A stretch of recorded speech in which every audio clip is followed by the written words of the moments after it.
नमस्कार। हमारे इस खास पॉलिटिकल प्रोग्राम पेनल्टी कॉर्नर में आपका स्वागत है। बहुत समय पहले एक फिल्म में गाना आया था, ये लाल रंग कब मुझे छोड़ेगा। आज राजस्थान की राजनीति के संदर्भ में ये गाना याद आ गया। वो लाल डायरी की बात राजेंद्र गुड़ा ने क्या कही, नीचे से लेकर ऊपर तक, विधायक से लेकर सांसद तक, प्रधानमंत्री तक, मंत्री तक, बर्खास्त मंत्री राजेंद्र गुड़ा तक, सब लाल डायरी लाल डायरी लाल डायरी। प्रतिपक्ष कह रहा है कि लाल डायरी सरकार को डुबो देगी, गहलोत को सरकार को डुबो देगी, कांग्रेस का डब्बा गोल कर देगी, प्रधानमंत्री ने कहा।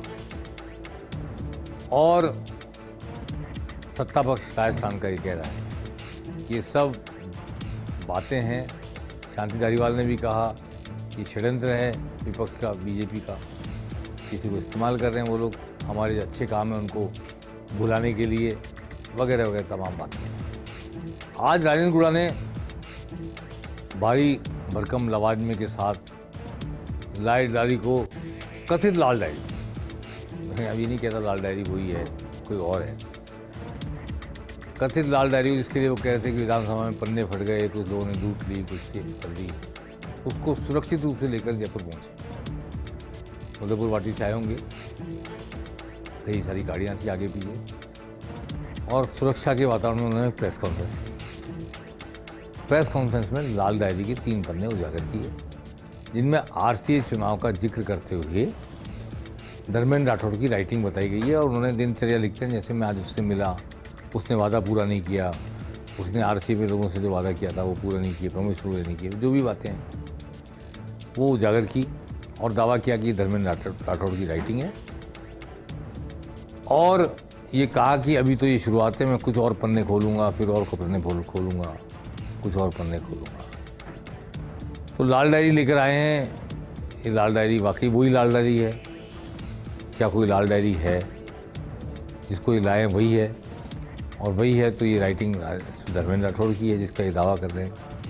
और ये है तो इसमें फिर क्या क्या जिक्र है, ये सारे सवाल अभी उठ रहे हैं। पर लाल डायरी को लेकर विधानसभा में हंगामा जारी रहा। विधानसभा का सत्र की आज की अंतिम बैठक, 15वीं विधानसभा की अंतिम बैठक आज हुई। और इससे थोड़ा सा देर पहले राजेंद्र गुड़ा ने लाल डायरी के लेकर प्रेस कॉन्फ्रेंस की। नेचुरली ये जो पन्ने उन्होंने प्रेस में बांटे, इनको लहराते हुए बीजेपी के विधायकों ने काफ़ी हंगामा किया। और हंगामे का एक कारण ये भी था कि मदन दिलावर, जिनको निलंबित किया गया था विधानसभा की कार्रवाई से, सस्पेंड किया गया था, उनके लिए नारे लगाए बीजेपी के विधायकों ने, मदन नहीं तो सदन नहीं। तो 2 विषय हो गए, लाल डायरी और मदन नहीं तो सदन नहीं। इस पर आज हंगामे के बीच कई विधेयक पारित हो गए। इनमें किसानों से संबंधित एक बड़ा महत्वपूर्ण विधेयक था, वो भी पारित हुआ। और अब विधानसभा की बैठक तो हुई खत्म। अंतिम सत्र की अंतिम बैठक आज हो गई। चुनाव का काउंटडाउन शुरू हो गया, जिसकी अभी चर्चा करेंगे हम। लेकिन अब ये लाल डायरी मैदान में चुनाव तक बनी रहेगी या नहीं रहेगी। 5 अगस्त से ग्रामीण और शहरी ओलंपिक शुरू होने वाले खेलकूद, राजस्थान सरकार उन पर बहुत ध्यान दे रही है, तो एक नई फिजा बन भी सकती है। और हो सकता है कि लाल डायरी उन सबको सरपास करके सबके सिर माथे पर सवार बनी रहे, सवार होती रहे।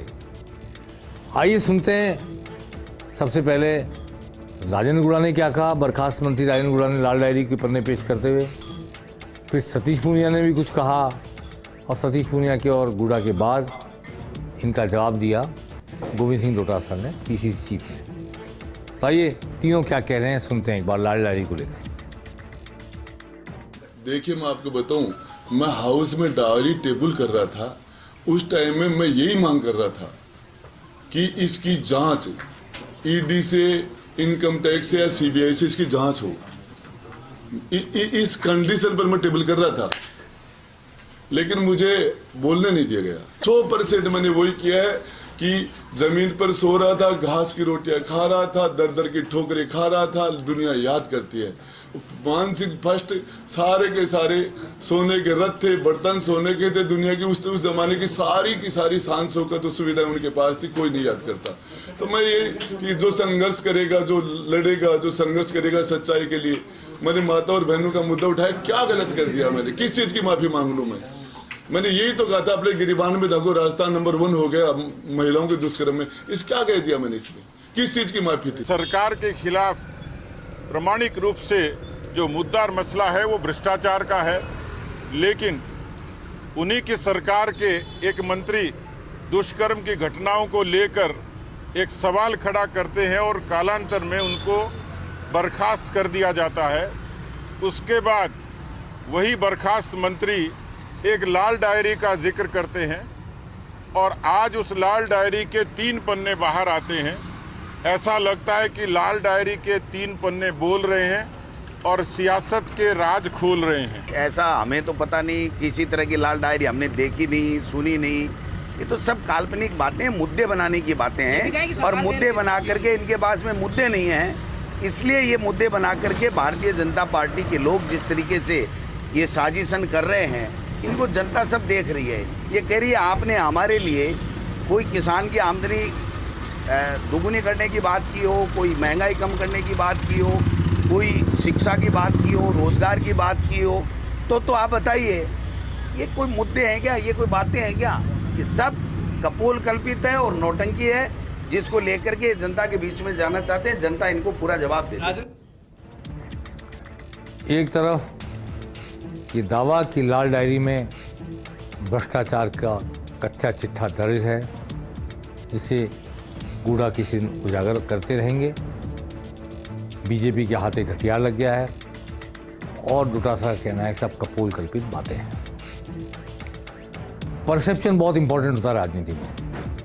अगर लाल डायरी को लेकर ये परसेप्शन बन गया कि इसमें भ्रष्टाचार का कच्चा चिट्ठा है, तो जितनी मेहनत अशोक गहलोत की सरकार ने, अशोक गहलोत खुद मुख्यमंत्री ने की है, महंगाई राहत कैंप और 500 रुपये का सिलेंडर और 25 लाख रुपए का स्वास्थ्य बीमा और ये न्यूनतम आय की गारंटी का कानून, जो कुछ भी उन्होंने अब तक किया है, कहीं ऐसा नहीं हो कि एक लाल डायरी का किस्सा ऐसा हवा में छा जाए तो वो सारा किया हुआ काम जनता के हित के लिए जो उन्होंने कहा है, दावा किया है, वो सब गौण हो जाए एक तरफ और लाल डायरी दूसरी तरफ। विपक्ष के हाथ एक हथियार लगा है।